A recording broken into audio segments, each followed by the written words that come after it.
আসসালামু আলাইকুম রহমতুল্লাহি ওয়া বারাকাতুহু।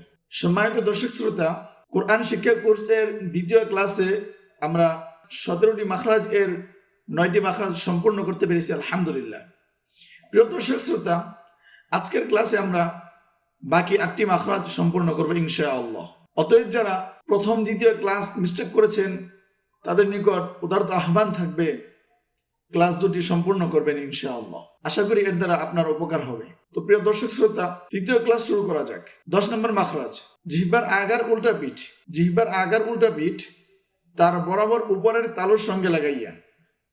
জিহ্বার আগার উল্টা পিঠ, জিহ্বার আগার উল্টা পিঠ তার বরাবর উপরের তালুর সঙ্গে লাগাইয়া একটি হরফ উচ্চারণ হয়।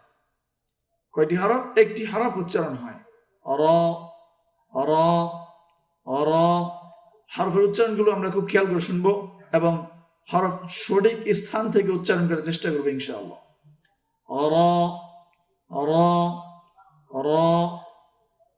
11 নম্বর মাখরাজ, জিহ্বার আগা সামনের উপরের 2 দাঁতের গোড়ার সঙ্গে লাগাইয়া। জিহ্বার আগা সামনের উপরের 2 দাঁতের গোড়ার সঙ্গে লাগাইয়া। আমাদের সামনে যে 2টি বড় বড় দাঁত অধিকাংশ আমাদের হয়ে থাকে, এই 2টি দাঁতের গোড়ার সঙ্গে লাগাইয়া 3টি হরফ উচ্চারণ করতে হবে।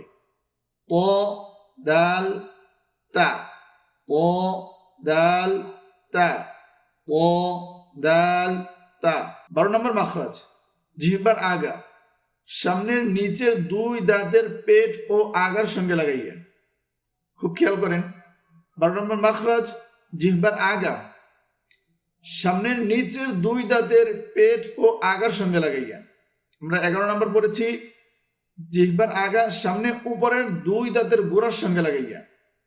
আর 12 নম্বর, জিহ্বার আগা সামনের নিচের 2 দাঁতের পেট ও আগার সঙ্গে লাগাইয়া। অর্থাৎ এই আগা থেকে একটু মধ্যখানি স্থান, সেই জায়গা, অর্থাৎ জিহ্বার আগা সামনের নিচের 2 দাঁতের পেট ও আগার সঙ্গে লাগাইয়া 3টি হরফ উচ্চারণ হয়।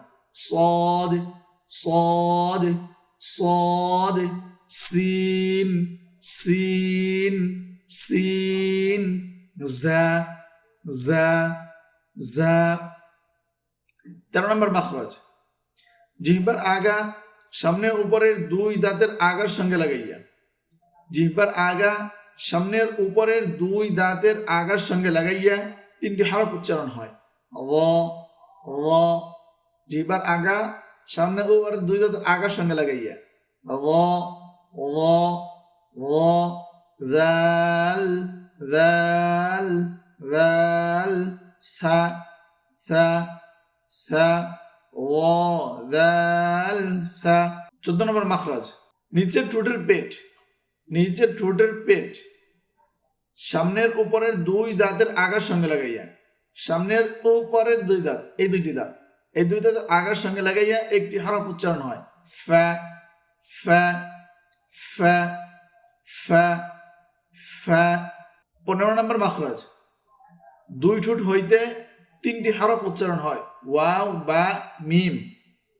2 ঠোঁট হইতে ওয়াও বা মিম উচ্চারিত হয়। এখন বিস্তারিত এখানে বলে দিচ্ছে। ওয়াও ওয়াও হরফটি 2 ঠোঁট গোল করিয়া উচ্চারণ করতে হয়। Wow wow wow.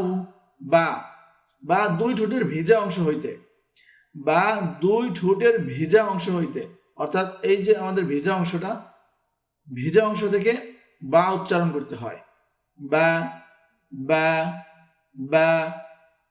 মিম মিম 2 ঠোঁটের শুকনো অংশ হইতে, অর্থাৎ এই একটু সামনের দিক থেকে 2 ঠোঁট একসাথে করে তারপর মিম হরফ উচ্চারণ করতে হয়। মিম 2 ঠোঁটের শুকনো অংশ হইতে উচ্চারিত হয়। মিম মিম মিম। 16 নম্বর মাখরাজ, মুখের খালি জায়গা হইতে মদের হরফ পড়া যায়। মুখের খালি জায়গা হইতে মদের হরফ পড়া যায়।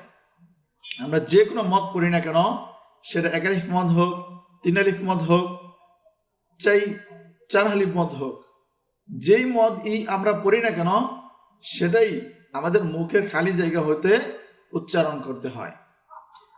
তো 16 নম্বর মাখরাজ, মুখের খালি জায়গা হইতে মদের হরফ পড়া যায়, যেমন সু, বি।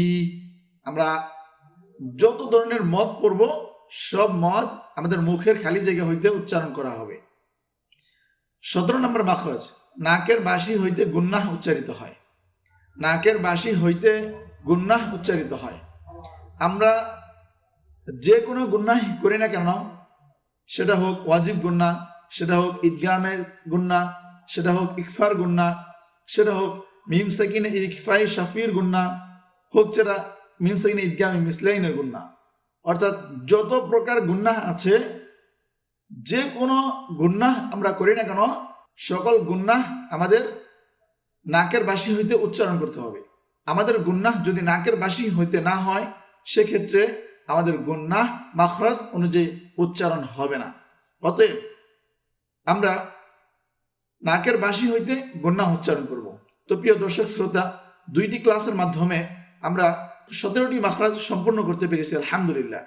প্রিয় দর্শক শ্রোতা, আপনাদের সকলের নিকট আমার উদারত আহ্বান থাকবে, সকলেই এই 17টি মাখরাজ হরফ উচ্চারণ করার লক্ষ্যে, কোরআনকে সহিহ শুদ্ধ করার লক্ষ্যে এই 17টি মাখরাজ সম্পূর্ণ মুখস্থ ও ঠোঁটস্থ করবেন ইনশাআল্লাহ। আল্লাহ তাআলা আমাদের সকলকে তৌফিক দান করুন, আমিন। আসসালামু আলাইকুম ওয়া রাহমাতুল্লাহি ওয়া বারাকাতুহু।